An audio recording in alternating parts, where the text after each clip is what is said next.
ISIS has been on a rampage since last year, destroying monuments and temples, some of them thousands of years old. Alexey Yaroshevsky looks back at the history of the ancient city.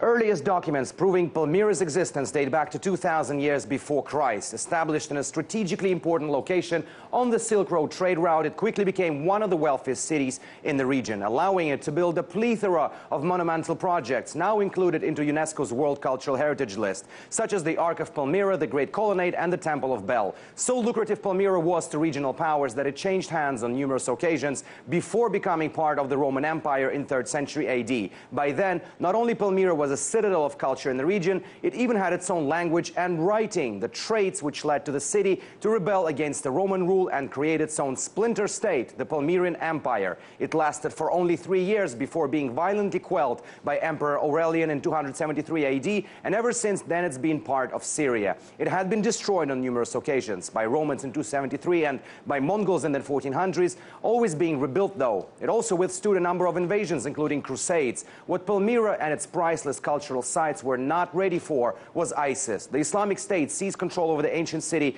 in May 2015. Since then, the terrorist group has been meticulously destroying whatever was left of 2,000, 3,000, 4,000-year-old masterpieces of ancient history.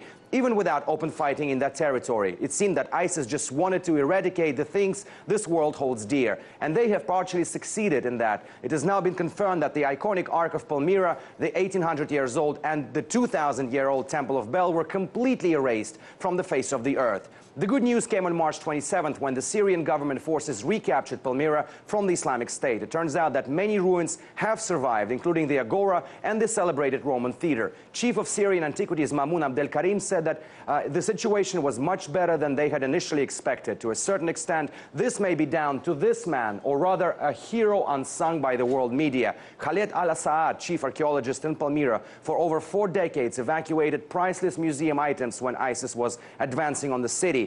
Terrorists attempted to get al-Assad to reveal the location of the ancient artifacts he had helped to hide, but he refused and was publicly beheaded on August 18th last year. This week, a team of Syrian archaeologists would go to Palmyra to fully assess the damage and to see whether the destroyed masterpieces could ever be restored.